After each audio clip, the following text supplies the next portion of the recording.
of this conversation is going to be real, I think a real happy moment for you.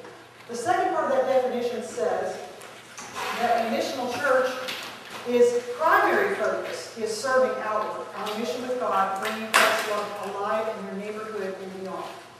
Now, how many of you feel like you can't possibly squeeze one more thing in your life, your schedule, or your budget?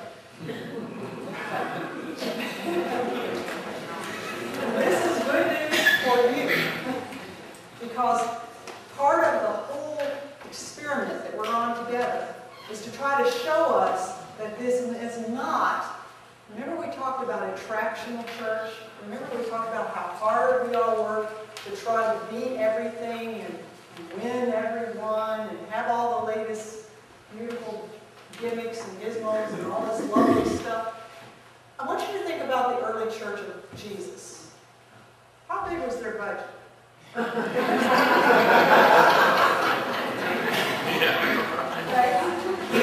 How big was their church? Home churches, most of them, right? 5 people, 6 people, 10 people, 30 people? Probably a big church. 30 people was probably a big church. We're not talking about budget. Good news.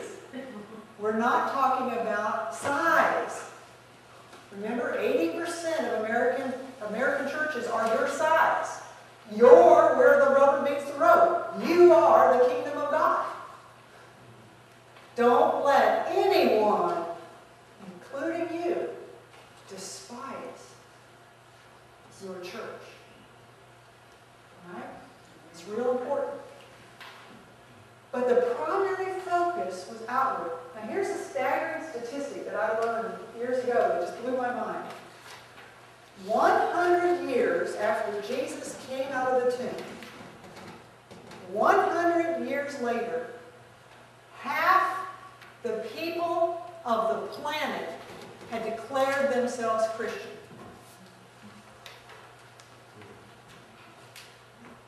They didn't have any microphones. They didn't have any PowerPoint. They didn't have any hymnals. They didn't even have the scriptures. And yet in 100 years, half the people of the earth became convinced that Jesus was uniquely the representation of God to the human race, and that his way of living was the way and the future for the human race. How did he do that? How did we do that? How did we, little home churches with no budget and oppressed people, most of us below what any of us would consider a poverty level, how did we have that impact on the world? Here was their secret weapon. Y'all ready? Got your hands? Love. The world had never seen people love their enemies. The world had a very narrow view of love. You loved yours and your own, and you took it, you to heck with everybody else. In fact, the more you could trick or deceive the outsider, the cooler you were. But you took care of your own. And what did Jesus come along and say? He said, whoever does the will of my Father is my mother, brothers and sisters. They redefined what it meant to be the family. Jesus comes along and says, this whole business about, if your enemy slaps you on the left leg, slaps you on we don't get this. We think, well, that's really weak. No, it's really strong. If you're an oppressed people, and you take my shirt, I give you my coat too, you can't control me. You have no power over me. I won't love you back. Wow. The world had never seen anything like it.